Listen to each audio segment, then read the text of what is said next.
secret of Eretz Yisrael. Today, I hope with today's Shiur that you'll feel that you're beginning to understand the centrality of Eretz Yisrael to really call Terakula. After this discussion, I think it will be clear to you how Eretz Yisrael is even more than a means of attaining something. But it's actually, in a certain sense, I don't think it's an exaggeration to say that it's the tachlis of kol terakula. And that, I think, is going to become clear today. One thing I'm not going to be doing today, and I didn't do in the previous year, was here. We spoke about various things. We spoke about the Ramban, we spoke about the Rambam, we spoke about the Kursi, and now I'm going to talk about a little bit of a different angle. These things are not exclusive. You shouldn't make a mistake and think, well, okay, so there's a machlokes. A lot of these things complement each other, including what we're going to talk about this evening. But after today's discussion, I think you'll feel that you really begin to understand why Taka Eretz Yisrael is so essential to Kol Terakula, and how the Gemara could say, in Ksuvis, that living in Eretz Yisrael makes a person be shorei b'lo afer. I think we'll finally be able to do that justice. Why is it, how could the Gemara tell us that living in Eretz Yisrael, and of course that means, as the Yeshua makes the point, living in Eretz Yisrael with the right intention. It's not just a magical trick that if you're in Eretz Yisrael you don't have Averis, and the proof is that we lived in Eretz Yisrael for 1,000 years, from after Tzias B'tzayim till Churban Bayis Rishon, which was the result of terrible Averis. So obviously living in Eretz Yisrael, there's no foolproof guarantee. As the Yeshua says in Ksubis, it must be that there's an idea of Eretz Yisrael, and if you tap into that idea, that will keep you free from Aved. Note that there's nothing else about which Chazal tell us, do this, and you won't have any Averis, right?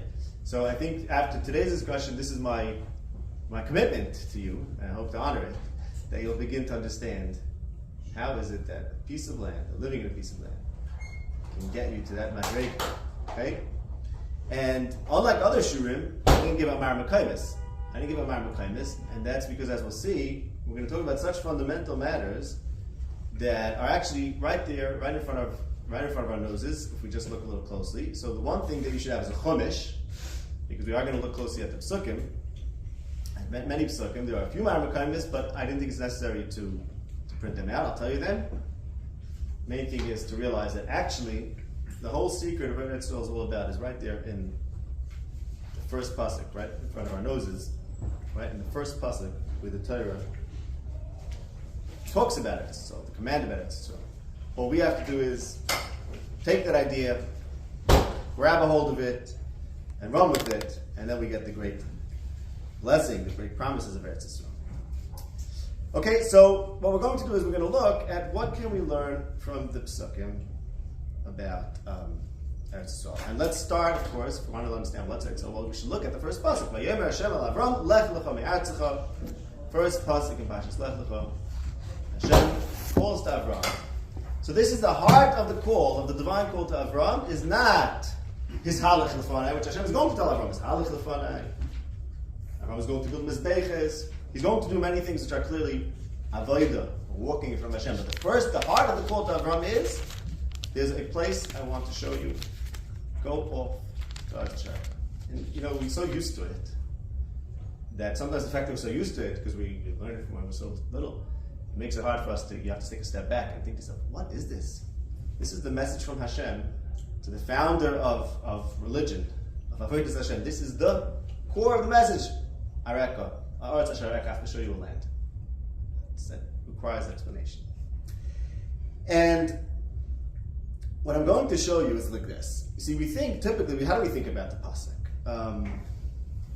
Hashem's telling Avram to go off. Where should he go? To a land. Which land? I'll show you. I'll tell you later. So we think about Areka, the Asher Areka at the end of the pasuk.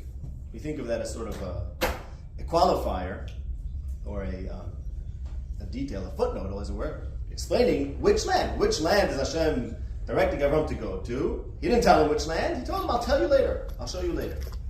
What we're going to see today is that actually the essence, the Asher Areka, those words, the land that I will show you, is not a defining which land to go to, but it's defining the essential quality of Eretz Yisrael. The fact that Eretz Yisrael is called the land Eretz Asher Areka, the land that Hashem says, I will show you, that is what Eretz Yisrael is all about. It's not just a Mara Mokim, so everyone should know where to go. It's the clue to why Eretz Yisrael is so central. Okay? And this, I'll start with a Mara Mokim and Chazal for this, so you shouldn't have to take my word for it, and then I'll show you how this comes out of the Psukim.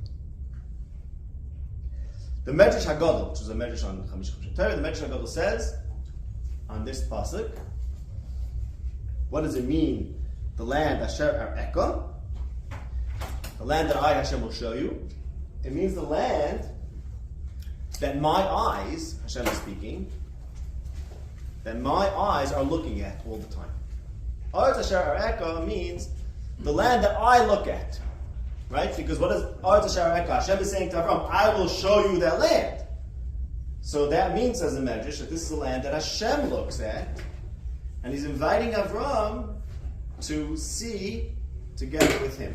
Asher Areka means this is a land that Hashem looks at, that Hashem cares to see, and of course this is a pasuk in Parshas Eikev, which we're going to be focusing on a lot tonight.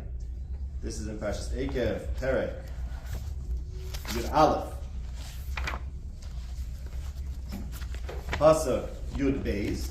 There's 3 psukim in Parshas Eikev, which are the introduction, which serve as the introduction, preamble to the V'haya and Shemaya, to the second parasha of Shema. And those 3 psukim tell us, if you want to look anywhere in the Torah, what does it say? What does it say? What's special about Eretz Yisrael? It's right there. We'll see this. And there it says, in Perek Yud Aleph, in Parshas Eikev, pasuk Yud Beis, Eretz Asher Hashem Lekecha Dorish Ayisa. It's the land that Hashem is Dorish, seeks, and investigates. Tamid Einei Hashem Lekecha Ba. Meresh Hashana V'Nachas Shana. Hashem's eyes are always on Eretz Yisrael. Okay? So what the Medrash HaGadol notices is that here, when the pasuk talks to Avram Avinu, the first thing that Hashem has to say about the land is something about seeing, and something about Hashem seeing, because it's saying, I, Hashem, will show you. So the Medrash says, because that's what's special about the land. It's that a land that Hashem is looking at. It's the land that Hashem looks at. That's how it's described in Sefer Dvarim. So when Hashem is inviting Avram to see the land that Hashem looks at, the idea is he's inviting Avram to look at it from Hashem's perspective, right? So Areka means like this. Let's say I tell you, you know, a lot of times when you learn Psukim, you could sort of, this is the greatness of the Torah. One of the greatnesses of the Torah, the Torah is written, is that you can go back and forth from a very simple pshat reading and then an oimik reading, and they match perfectly. So this is a good example, because if I tell you here, there's something I want to show you, right? Here, I want to show you something. Come with me, I want to show you something. What does that mean? In a colloquial sense, I tell you, I want to show you something. That means I saw something which is impressive to me, which I'm interested in, and I'm inviting you to do something together with me, right? I saw a great shot. I saw something beautiful. I want to show you. I want to show you something. I want to show you a picture. Or I want to show you a shtick Torah. It means I saw something, I experienced something. I'm inviting you to come along with me and be a part of that.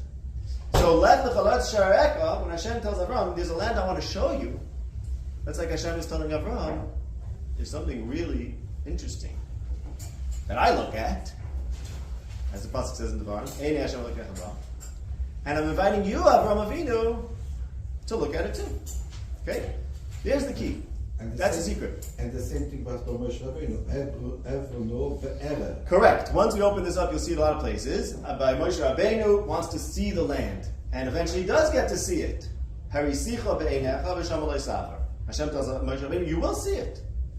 You will see it. I will show it to you be'einech. It's very interesting. I'm making you see it with your eyes. There's something about seeing the land, right? We know that.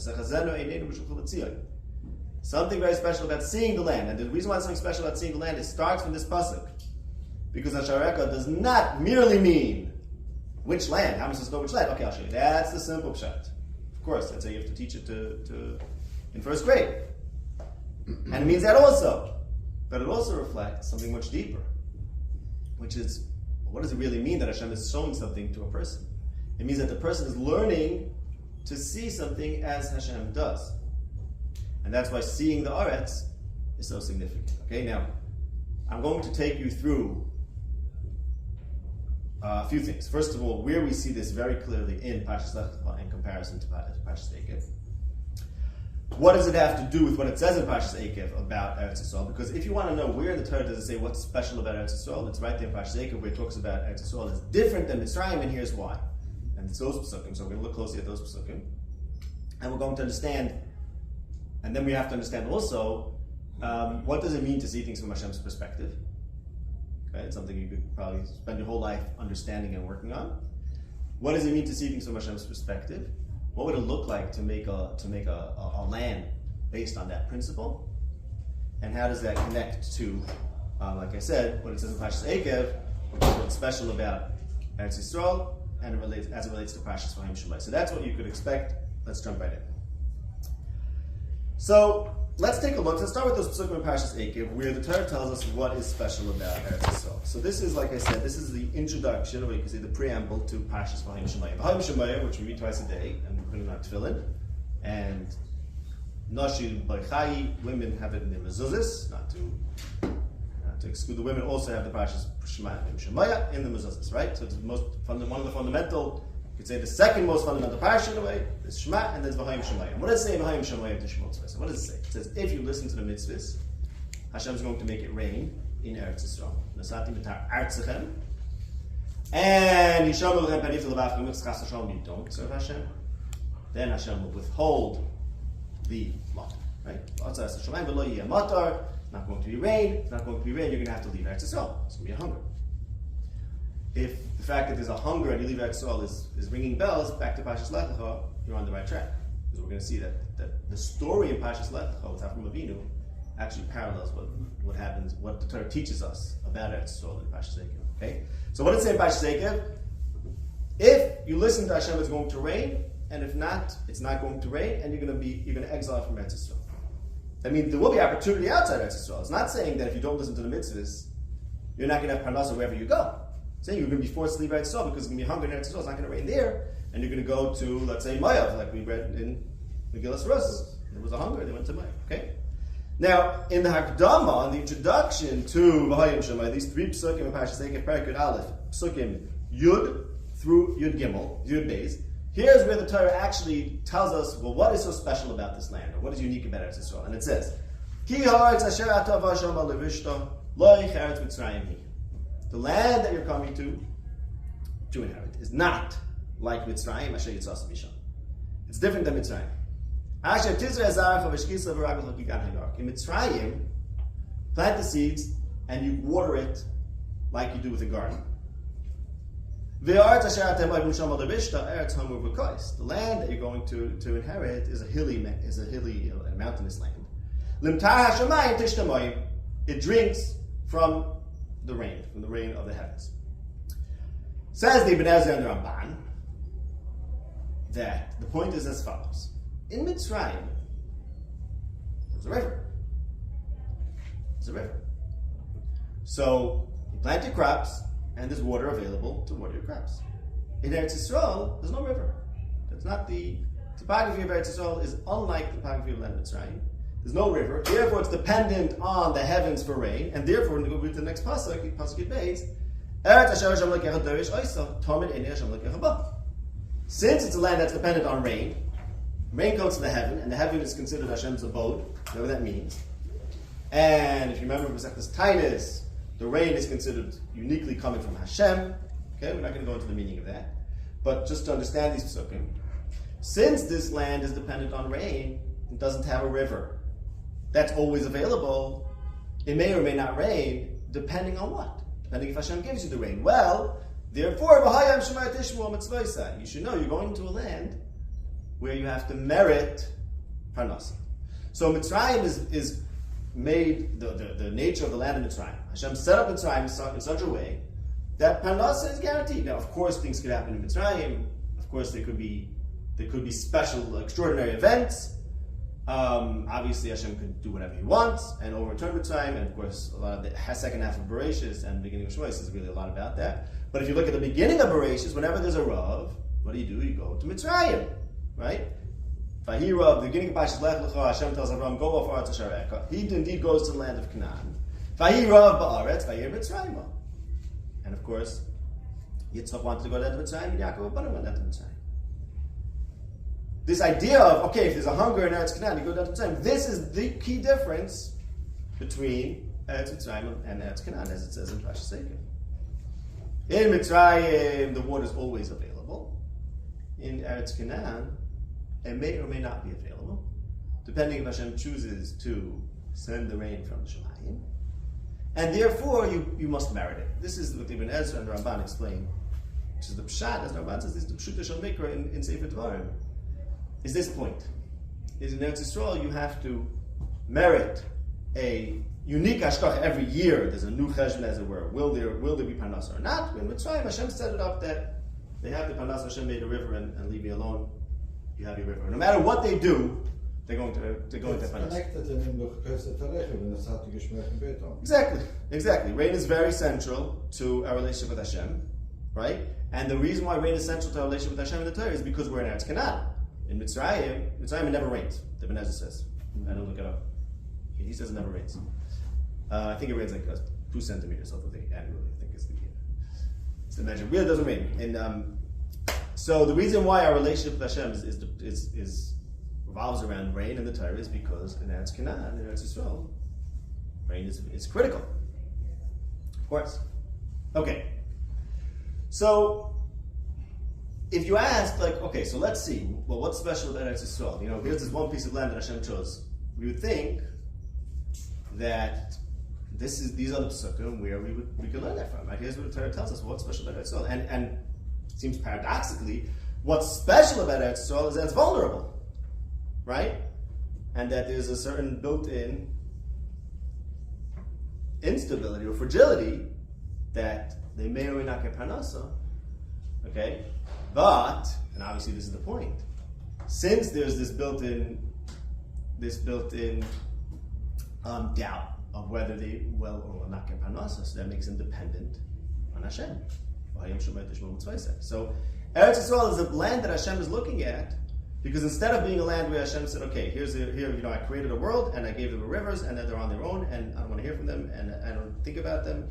Eretz Yisrael is a place where Hashem is constantly making a decision, you can call it, of whether he's going to refine us or not. Okay? Now, let's take this and let's see if we can find this idea, and we will see it very clearly, as I started alluding to, in Parshas Lech Lecha. Okay? In other words, we have the Medrash HaGadol. Let's see what we have so far. We have the Medrash HaGadol that tells us that, you know what Areka means? Asher Areka means?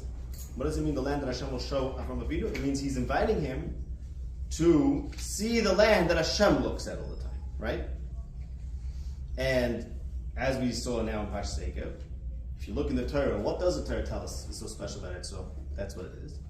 It's the land that Hashem looks at. And what I want to show you now is that the story in Parshas Lech Lecha, everything that happened until Avram actually achieved this, seeing the land, actually parallels what it says in Parshas Eikev.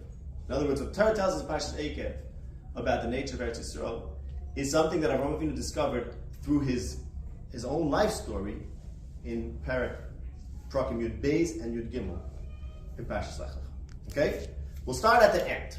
Hashem told Avram, I want you to go off to the land that I will show you. When did Hashem show Avram the Eretz? Right? He said, the land Asher Eka. So you learn this passage, you have to ask yourself, okay, Asher Eka that I will show you, when did that happen? Says the Ibn Ezra, the Arachaim, there you have to go to the end of Perek Yud Gimel. And after there's a lot of water, no pun intended, under the bridge there. A lot of things happen in between, but till Hashem actually showed Avram the Eretz. This is in the end of Perek Yud Gimel, Pasuk Yud Dalet. Hashem Amar Avram, Acharehi Parad Loit Me'imoy Sana Einechu Re'ei Min HaMokam Asher Ata Sham Tzafayna B'Negba Yitzkveid V'Lo Yama. So here Hashem finally showed Avram the Eretz. So he told him, I want you to go to Eretz Asher Eka. And a lot of things happened in between.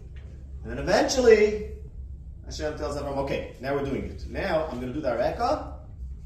Ibn Ezra and Mordechai make this point. Here's where Hashem showed Avram the Eretz and told him, Ki Eskol Eretz again, Asher Ataroya, right? Asher Ataroya Lechaten is something about seeing the land. Here's where it finally happened. But a lot of things happened in between, right? So let's see. In summary, what happened in between? What happened between Hashem telling Avram, I'm going to take you to Eretz. I want you to look at an Eretz. I want to show you an Eretz.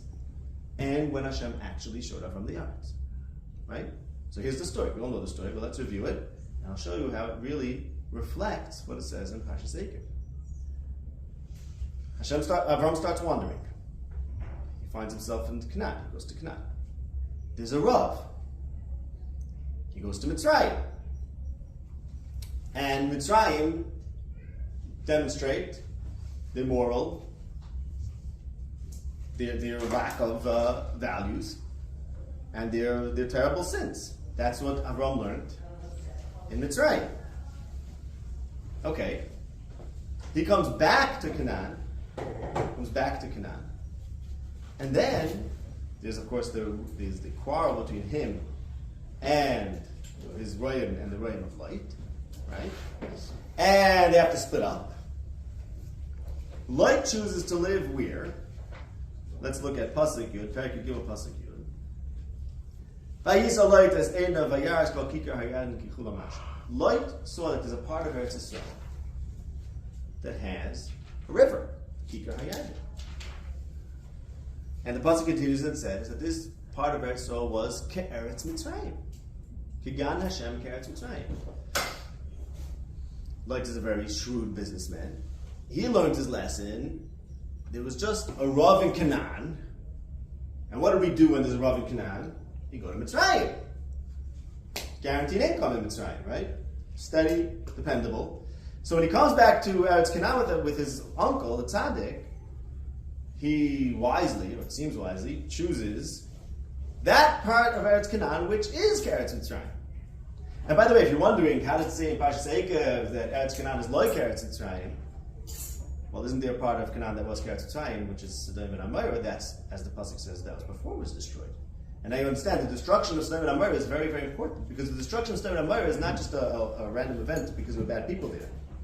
There are going to be bad people in Sodom and Amorah because if you want to have tzaddikim, you want to have a land of tzaddikim, you need a place that's not like Mitzrayim. Right? That's the whole idea of Haim Shemayim. We need to have this carrot and stick. We'll understand that more further tonight.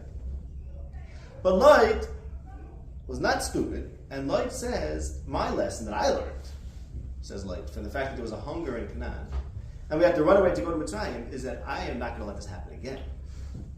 No one wants that to happen.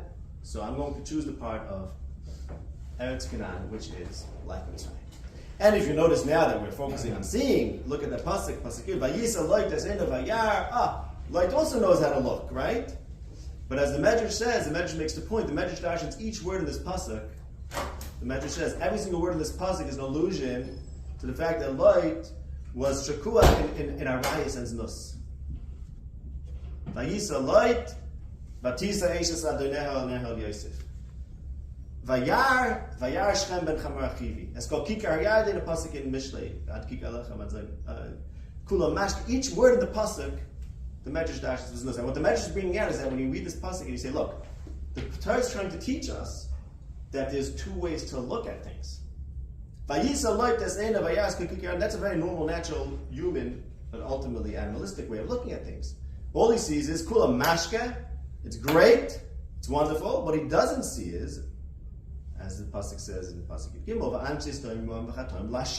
he doesn't see what Hashem sees. He sees the land of Sodom as being the perfect, ideal place to live because it's Kula Mashke. And now, as the pasuk continues, after Light split apart from Avram, now is when Hashem tells Avram, okay, now you're ready to see Eretz Canaan. Which means, now is when there's becoming this differentiation between two types of land. There's the land which is Eretz Mitzrayim, and then there's the unique land which is like Eretz Mitzrayim. And that's why Hashem looks at this land. You know why Hashem looks at this land? Because this is a land that Hashem is interested in, because He has to decide whether they're good there and whether they deserve to have parnasa or not. So Avram learned the opposite of what Light learned, right?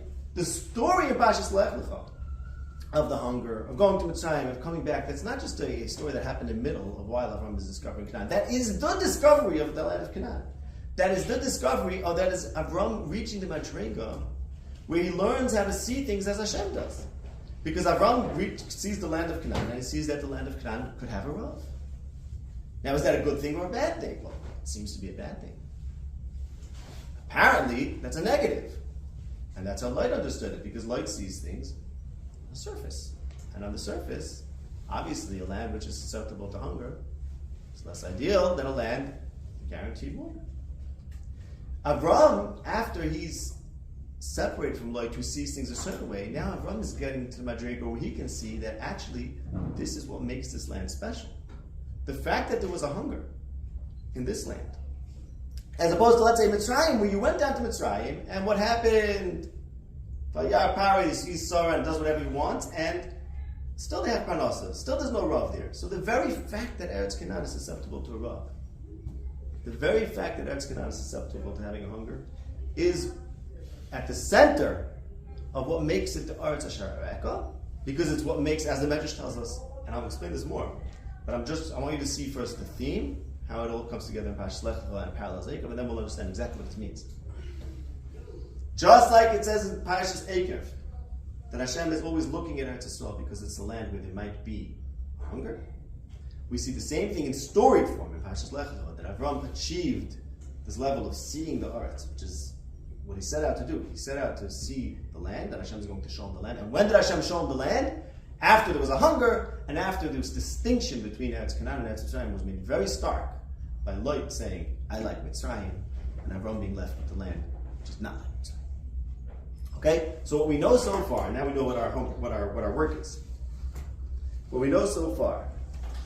So Avram was already before he went to Mitzrayim, he was in Eretz Yisrael. He wasn't Eretz Canaan, correct. But it was not the Arek. It wasn't directly, exactly. He was there.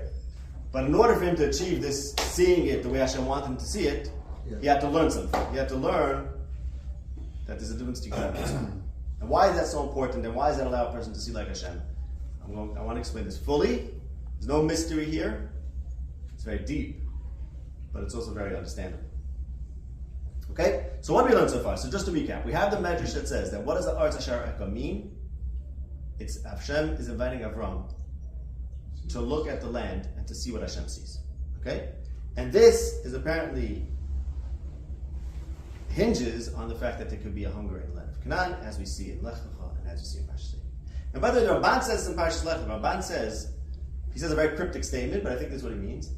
He says, there in the land of Canaan is the Eretz Asher Enu Hashem Be'emes. That's the land that Hashem will really show him. And I think what the Rabban means, it says Be'emes, really show him. He means to say, again, he's trying to tell us, don't think Areka just means, okay, which land, I'll show you which one. No, it means a very high Madrega.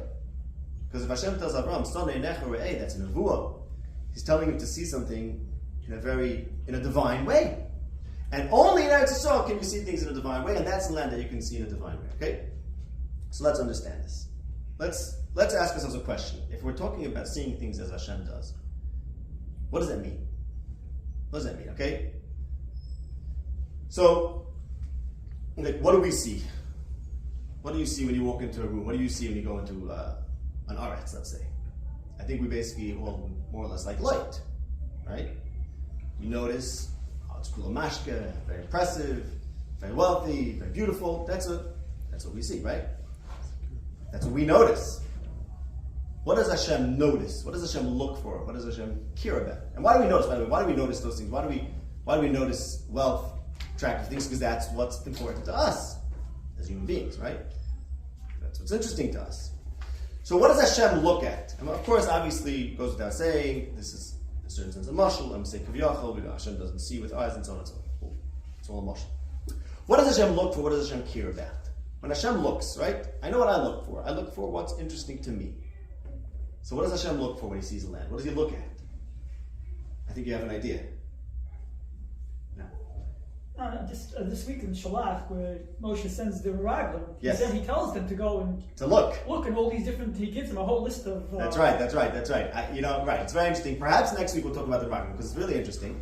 But the very fact that the Meraglim were told what was their mission, of course, Uri Isim Es Aretz Man, right? Again, to see the land. Now, we have to learn those psukim, of course. He told them to see specific things. But if you notice in Parsha Shlach, something very interesting. Parsha Shlach, this week's Parsha begins, Shlach lecha anashim v'yasuru. You should go spy out or look around, right? It's not a common word, v'yasuru. What? Tour around. Yeah, go for a tour. And then what does it say in the end of Parsha Shlach, which is the Parsha Tzitz, is v'loisasu, the end of Parsha Shlach. V'loisasu achari levavkan. Uridisam oisus katim skom tzashem. Right? Tzitz is something to look at. Look at this, and then v'loisasu. Okay? Which is a clue that the essence of understanding the story of the Meraglim is to realize that it revolves around seeing. And there's a good seeing, and there's a bad seeing, and tzitzis is there to fix it. Risa Moisa, tzitzis is something to look at. Perhaps we'll get to this next week. But parenthetically, tzitzis has 4 corners. The earth also has 4 corners. The Arba Kanfus Eretz, and tzitzis Arba Kanfus, and there's psukim that connect that. So there's something about how we look at the land. And this doesn't mean anything very esoteric. Again, what it means is like this. Most people look at land, look at a country, it's exactly as Licht does. They want to know, what's its topography, tell me the income level, the GDP, so on and so forth. That's what you look, that's what you see, that's what you notice when you look at a country, right? That's what most people do. And the story of the Meraglim is a continuation of this question: can we learn to see Yisrael in the right way? Now, all those, of course, we have to learn all those details, every single pasuk there. But that's the key thing, which perhaps we'll talk about next week, because we're really in the season of the Meraglim.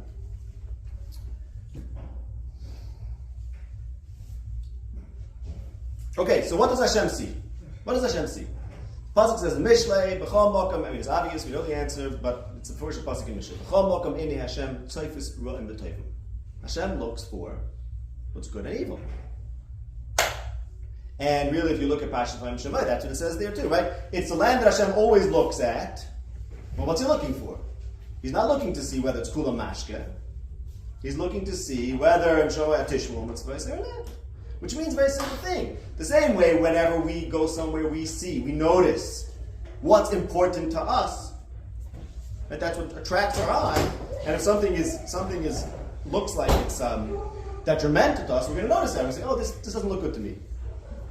This looks problematic to me. I'm going to notice something as being deficient if it's deficient for what I care about. Mm-hmm. So what does Hashem care about? What is Hashem looking for? Hashem cares about Tov and Ra. Right? Hashem cares about the ultimate Tov. The ultimate Tov. And this really takes us back to Pashas Bereshis. Everything Hashem creates, first parak of Bereshis, He creates something, Vayar L'kim Ki Tov. Vayar L'kim Ki Tov. What's Hashem looking for? What is Hashem interested in? He's interested in the absolute Tov. The absolute Tov. What does the absolute Tov mean? Give you a little bit of sense. The absolute Tov means that which is eternal, that which is the most true, that which is the most real. That's the absolute Tov. That's the absolute Tov. And we also, typically, human beings, all conscious, all thinking things, care about Tov. But we sometimes make the mistake of caring about what's Tov for ourselves. Right? Now imagine you could start looking at a country from Hashem's perspective. Right? You can imagine Hashem looks down and He sees, what does He see? He doesn't care about how it looks, He doesn't care the surface, He cares about what it is in the most truest way. He cares about whether it's truly Tov in the most absolute sense, right? So you can have an ugly place, but this is a place where chesed is, tremendous tzedakah is done. Right? Imagine, let's give you an example.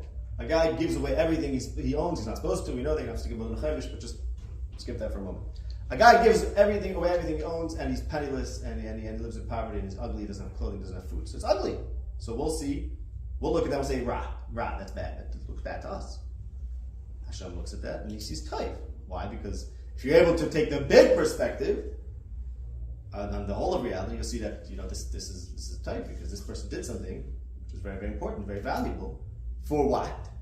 For the large project of the whole universe, of Hashem's creation. So Hashem could see Tov where we see Ra.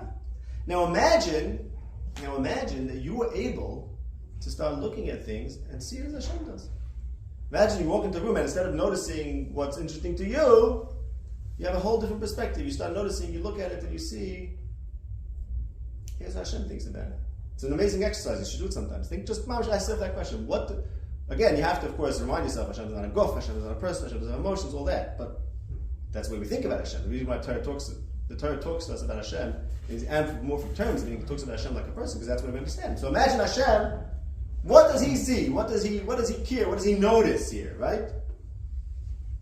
What does Hashem notice? What does Hashem notice in this room? He notices people who want to understand about Eretz Yisrael. That's really what's happening here. That's invisible. Right? He's not going to notice your tie or your suit because that's not relevant. But it is relevant. But humans notice that. As the pasuk says in Shiur, Hashem sees the lay. Hashem sees the inside. Hashem sees the reality. So what if a person could learn? Imagine if a person could learn to start seeing things that way. It's an amazing thing.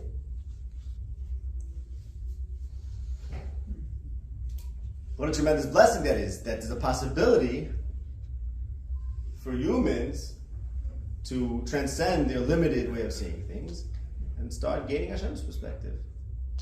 And always thinking that way and seeing that way. And imagine not just if you were doing that, imagine if there's a society doing that. Imagine if there's a whole nation of doing it. There are people that are doing that. If you start imagining that, start thinking about that, now you're imagining the Kedusha of Eretz Yisrael in a true way. That's the Kedusha of Eretz Yisrael, is that there's supposed to be a country. It's supposed to be a place which is a place where people do this, and we bring this back to Vayim Shalom very soon. A place where people do this, a place where people don't think or don't see, don't look at what attracts them as individuals on their body or physically, but rather they look at what is interesting to Hashem. And not just that they look at that, but they build their country, they build a society on the basis of what Hashem cares about. Okay, this is another world we're talking about now. Now you understand we're talking about another universe, one that we never fully achieved. And I think you might be beginning to understand that the superlatives that the Gemara says, that Eretz Yisrael could be a place where you don't have Averis. I think now we could start understanding why.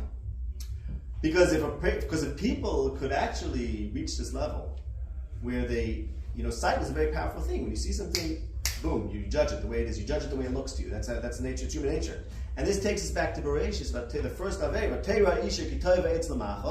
She saw that it looked good. It looks good. It is good. Boom. That's the root of all sin. The root of all problems is that human beings do not see things the way Hashem does. We see things the way they speak to us. And that's usually not reflective of what the absolute truth is. That's just a very local, it's a local truth. It's what's interesting to us, but it doesn't necessarily tell you the absolute good. If you want to know whether something is truly taiv, you have to see it from Hashem's perspective. Okay?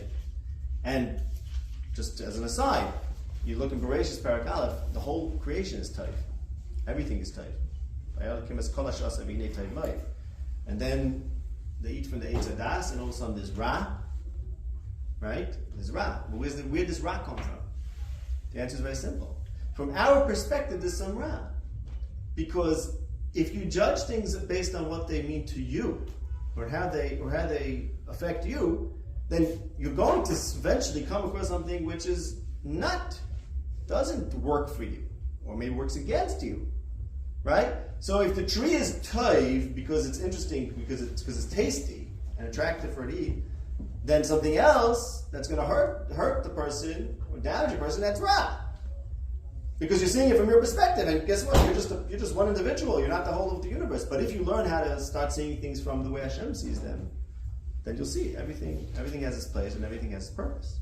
And that way you can see true type. And that way you can tap in and start acting in accordance with that type. That absolute. What is the exercise to get there? Okay. So this reminds me of the story of someone came to Hillel and said, "Teach me the whole Torah." But actually, you should know that the answer over there has to do with this, because when he told him what you don't like, don't do to your friend, according to one Pshat in Rashi, means your friend is Hashem.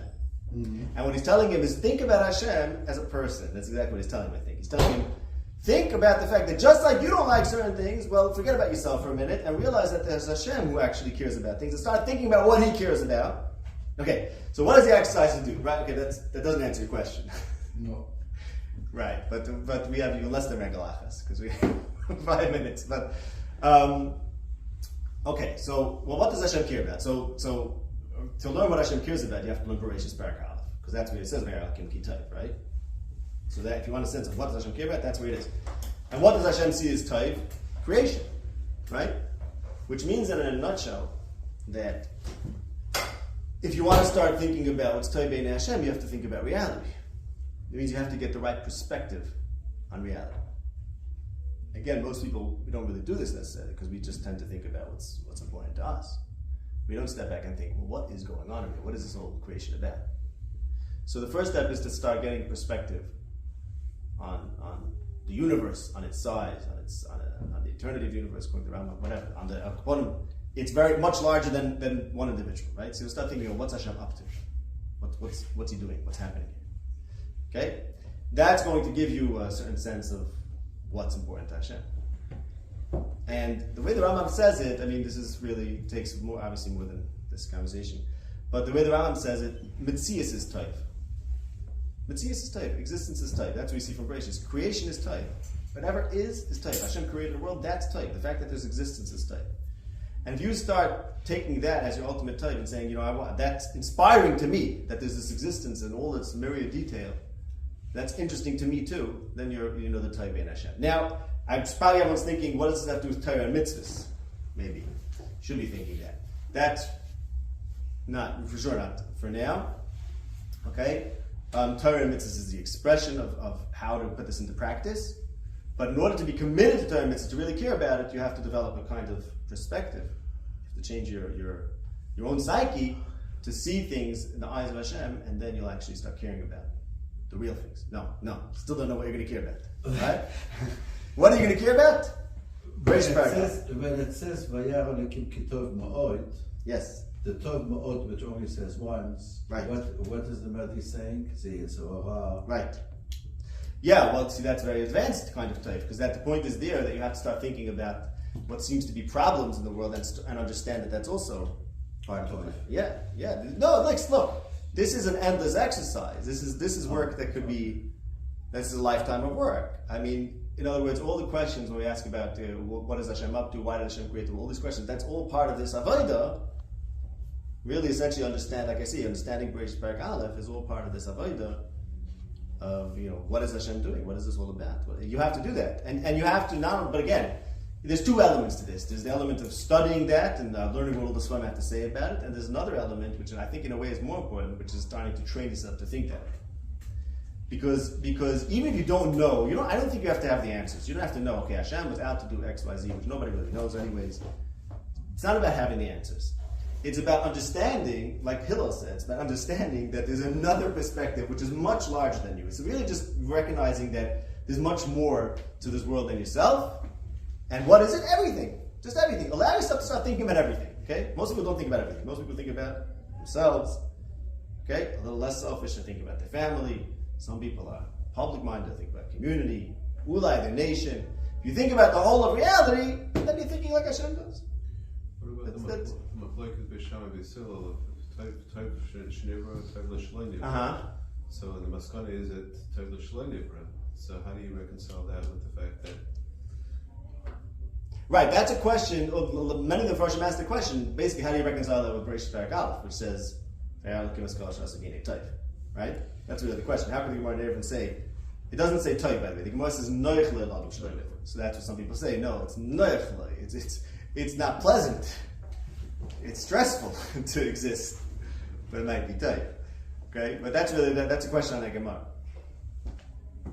Okay, so let's take this back. We have to really think. So now when we're thinking about what Eretz Yisrael is. Eretz Yisrael is Eretz Sharaka. It's the land where a person can learn to see like Hashem. Now, what does this have to do?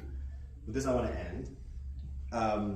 What does this have to do with Vayim Shemaya and the Rav? Exactly. Okay. Well, why can't you learn to see like Hashem wherever you do? I was telling you to train. I think you should start training today here in New York City. What does it have to do with Vayim Shemaya? How does the Rav and the possibility of Rav and the fact that Hashem looks at the land to see whether there's going to be panas or not? How does that tie into this exercise, which I just described to you in a completely independent of hunger, right? So it's very simple. It's very simple. Imagine you're in Mitzrayim, okay? In Mitzrayim, there is no obvious connection between what humans think is good and with what Hashem thinks is good. What I mean to say is, even if the human beings won't think about what Hashem thinks of them, they still have panos. They still have the panos, right? They still have the gan chati all the human goods. So imagine a tzaddik, let's say Avram Avinu, comes to Mitzrayim and starts teaching people.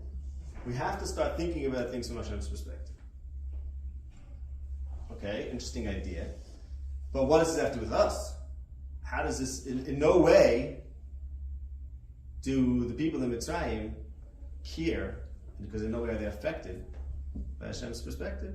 Very nice Hashem has his perspective, but guess what? All I care about is that I plant my garden, I go to the Nile River, and that's fine. What are you making me crazy for? It's very interesting ideas, it's far ideas. I could start taking a cosmic perspective, a global perspective, universal. I can start thinking about all of history and all of reality. What for? What does it do to me? What does it talk to me? The idea of Ahayim Shemaya, and this is something it says in Medis Farm, but we're going to end, so I'm not going to tell you the sources. People think of Ahayim Shemaya as like a schar v'einish, like Hashem's going to pay us with rain. But it says in the Rambam and Sadi Goyim, the purpose of schar v'einish is not payment. Payment is Olam Haba. Schar is not in this world. The purpose of Ahayim Shemaya is this mechanism of if you listen to Hashem, there's going to be rain, and if you don't, there won't be. What that does is it creates a link between what we care about and, so to speak, what Hashem cares about. So in a land where there's this mechanism for human concerns, which is the gan t'yoshev v'yitzarecha, and Hashem's concerns, which is the absolute type, which is expressed in Torah and mitzvahs, in doing Torah and mitzvahs. In a land where those two things can be linked, where the tzaddik who walks around saying, we have to think about Hashem, we have to think about Hashem, they're not going to tell him, well, you're crazy, what do I have to think about Hashem for?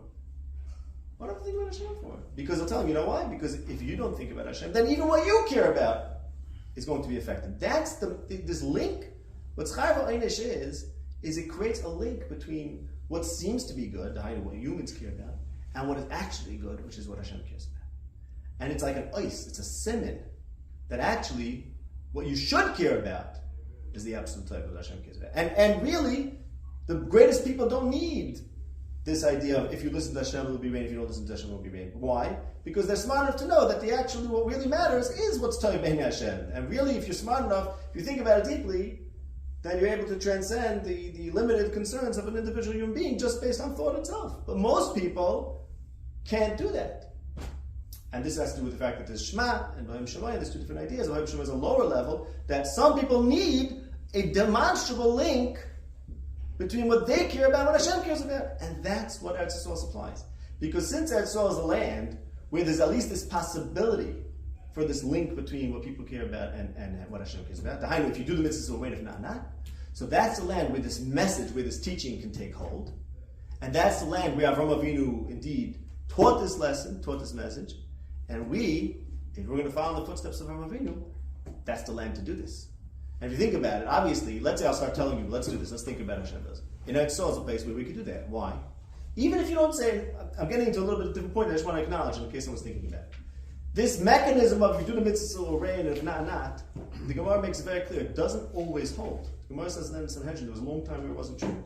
And whether it's true today is debatable. It's not important. The point is not that this is always going to happen. The point is, it happened once, it happened a few times. And therefore, that became the land where Avram Avinu found as the land which is amenable to this message that we actually better start thinking about Hashem. And once that became the place where Avram Avinu taught it, if we are going to continue with that areka and start seeing as Hashem does, that's the place where we could do it, because that's the land for it. Because so that's the holy land. So because that's the land for the Jews, Avram Avinu. So we have Eretz Canaan, Eretz Yisrael, and we have Mitzrayim. Right. What is the USA? The USA is probably more or less like Mitzrayim. I don't know, I guess. I mean, depends. Again, here's the thing. Okay, it gets a little bit complicated. Maybe we'll call this the end of this year. And I'll talk about this. Anyone wants to listen can listen, but we can say this is the end.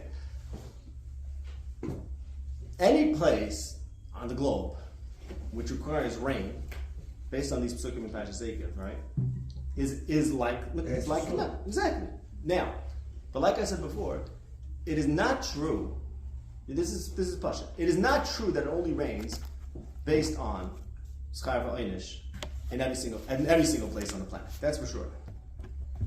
It's not true In other words, there's a teva, there's a way Hashem runs the world. It's not always going to be obvious, right? In Australia, there's a drought, I don't know, whatever. It's not going to be obvious that that's because they did Averis. There's all sorts of cheshbonis, there's tzaddik v'ra, there's Rosh Hashanah. We don't always know, right?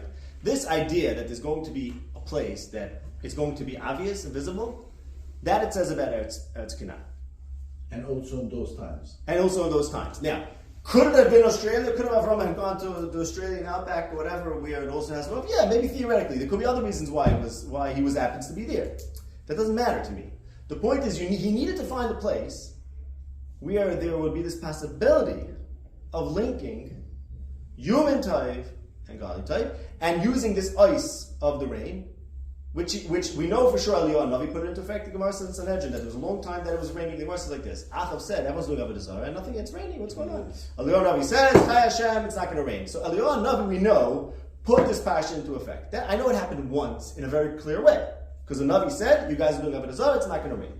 Did it happen more than once? I don't know. It doesn't even have to happen more than once. The point is, once is enough, right? Because imagine a Navi would come to New York City and say, "Okay, kach, something's going to happen, right?" So this would be, and something very clear happens from Hashem. That would make this place as a place where Hashem showed us, that happening even once. Don't underestimate it. Even one time in a clear way means that this becomes a place that that people in this place are able to recognize that you better start caring about Hashem. It's a big chiddush. We're so used to it because we know the Torah, but it's something that the deeper that gets into our consciousness, the more important it is. So to me, it's sufficient to happen once. I'm not going to say it happened more than once because I don't know. I know that clearly from the Gemara and Sanhedrin, B'haim Shemai is a mechanism, is a possibility. Whether we're always going to merit such hashgacha, no, certainly not the case. And I think even when you say Shema, B'haim Shemaya, I had this idea. I told it to a certain gadol and he agreed with me. You have to accept upon yourself this deal. It's a very scary deal. I don't recommend you do it necessarily. In other words, when you say B'haim Shemaya, it's really up to you. If you want this kind of relationship to Hashem, you have to say B'haim Shemaya and be mekabel it. The Torah is not telling us an absolute that this is how it works. The Torah is telling us a model, a certain mahalach of relationship with Hashem. If you want this relationship with Hashem, you can take it. Okay? And the Eliyahu was able to put it into effect in Eretz Yisrael, and that became the place where the people were open to this idea that let's start thinking about Hashem. So that became the Eretz Asher Eko. It became the Eretz Asher. See? It became the land where people learned that we have to start thinking like Hashem does. And that was the message of Avinu. And now we understand how the heart of the cult of Avinu is this. This is it. Idach Pirusha. Right? Like Hillel told the Ger. Idach Pirusha. The main thing is I want you to start looking at things as I do. So find a place where that can work. Find a place where you could teach people, where you could teach people and create a society that's based on this idea that we're going to look at things as Hashem does. And that Avram Avinu went and discovered and was meyasid the land of Canaan to being this kind of artist. And this is the reason why everybody that lives in it's so below. Yeah, because if you actually start learning to see things from Hashem's perspective, that's when you're cutting out all the problems. The old problems are that you think what's good based on what you need instead of what Hashem needs. Now, of course, the ikar question is the question you asked before. That's the main question, and I was makatz on that point. How do we learn to see as Hashem does? What does Hashem care about? That will take years and years of learning. We got time. Yeah. No, I recommend doing it. It's the greatest gift, right? The matnas ha'aretz, it's a gift. It's the biggest gift to you. Why is it a gift? You think it's a gift that Hashem gave us real estate? Hashem gave everyone real estate. Right? I mean, look, whatever. Some more, yeah. The gift, when it talks about a gift of a land from Hashem, means Hashem is allowing humans to be Hashem's messengers. Hashem giving a gift to humans means He's telling us, I trust you to be my mashgichim, to be the overseers of the earth, to have the same relationship to the earth that I do. That's the oimek of a gift from Hashem. A gift from Hashem to humans is, Hashem is saying He trusts us and He's blessing us with this possibility of learning to see the earth as He does. Okay? And maybe next week, we'll talk about the Meraglim, because we're in that season, and how the Shlichus of the Meraglim picks up on this. They were out to determine whether it's possible to attain this high level. That's the reason besides mine, but we'll stop here. Shred. Sure.